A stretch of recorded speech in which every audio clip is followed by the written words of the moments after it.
you a tour of kind of what I do to make my own beer and kind of help you out as well. First off, we're going to go over the equipment that you're going to need. I'm not really going to go into depth about how to make beer and there's a lot of videos out there that will show you how to brew beer, and you should probably watch those because mine's going to be more based off just showing different recipes that I'm going to do, and extract versus all grain, wine, liquors, different stuff like that. But let's go get started and go over what you're going to have to make your own beer.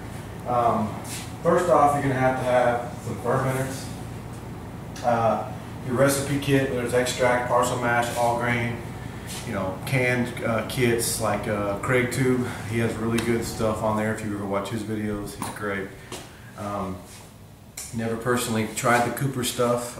Probably will eventually, but right now I'm just sticking to what I know and what works. I've got a bunch of stuff you probably don't have to have, but this definitely has made it easier. My process in the years I've been doing this. Of course, you have a wort chiller. I'll bring the camera closer here in a few and I'll show you everything. But this is really a must-have. For like $5 to stir your wort around, you need this. This is a wine corker. Sanitize everything. I think that's one of the reasons why my stuff's been successful is because I sanitize everything.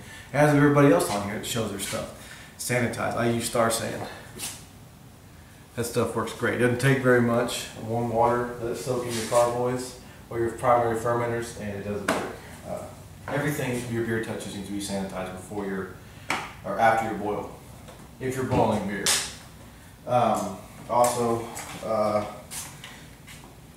This is a hydrometer. It's going to tell you your gravity readings. It'll tell you your first and final. You can do a simple formula, and it'll tell you.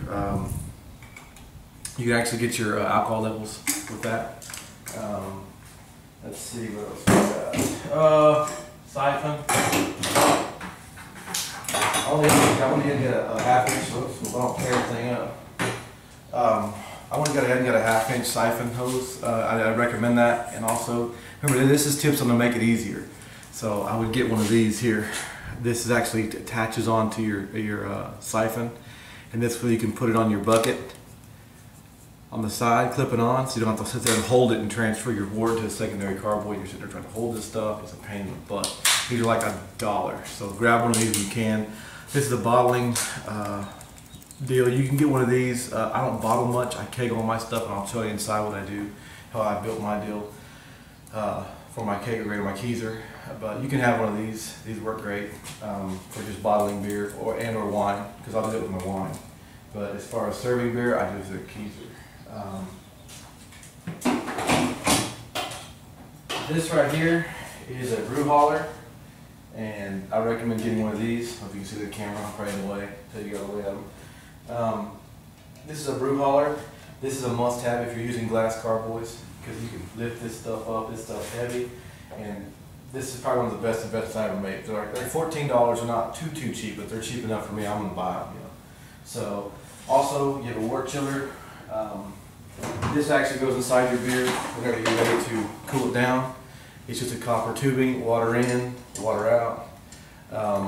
Cools the wort down when you get through. We'll go over that more in detail when we start brewing. Now, your extract methods are going to be pretty simple. All you're going to have is a boil kettle and your kit, of course. Your kit's going to consist of malt extract, liquid malt extract. It's going to be in a little quart looking milk deal, and you'll have that. You have your specialty grains and your yeast. I did a yeast starter, which I always do yeast starters. I think it's very important to do yeast starters on every beer you do. You're just going to improve the taste, the flavor, and you're going to start your fermenting process a lot faster. So try to get into doing that as well on your starters, and I'll go over how to do that too. It's pretty simple. It takes 20-30 minutes tops. Funnels. Invest in one of these babies. If you can get the one with the big splash guard, even better. But it has a screen that comes out. This is going to save your life, trust me. For your clearer beer, and for spills. Invest in one of these funnels. You can get them from all the brew places, Austin Homebrew Supply, Midwest Supplies, Northern Brewer, all the big guys, they have them. Get a funnel. They're worth it. Better bottles. This is a plastic bottle compared to a glass bottle. I like glass, and I like plastic too. I like glass better. I'm gonna go ahead and say it. I just think I get a lot of off flavors. So, anyway, let's see what else I got here.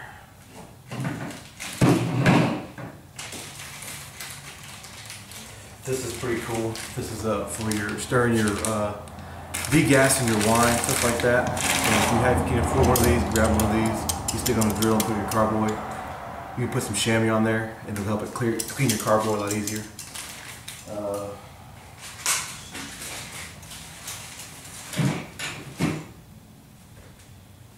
Let's see. I'm gonna grab the camera and come down here. Okay, this is a mash tun, and the mash tun is for my all grain brew. If you take this off here, you can see I've built me a filter inside here. All right, and what it does is it filters once your grain bed gets set with your grains, which I'll go over that later when I do my all grain batch. Comes through a 1-inch valve here. Very simple to build, very cheap. Make sure whenever you build this, don't get the high temp PVC. Don't get the regular PVC. Get the heat treated PVC, high temperature. Also, my hot liquor tank, same thing. The hot liquor tank for your strike water, same thing. It's just a regular cooler. Okay, here we are. Now you can see how I do all of my fermenting and serving.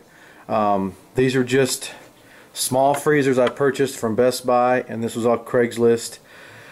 If you have the money, I would invest in something like this. It's very important that you, on your fermenting side, that you keep a certain temperature in your fermenting.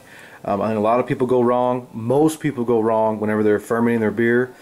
Most people ferment too hot, and when you ferment too hot, you get off flavors, you get tannins, and you don't want that. All I've done here was took in a freezer, took the lid off, built these collars that go on here.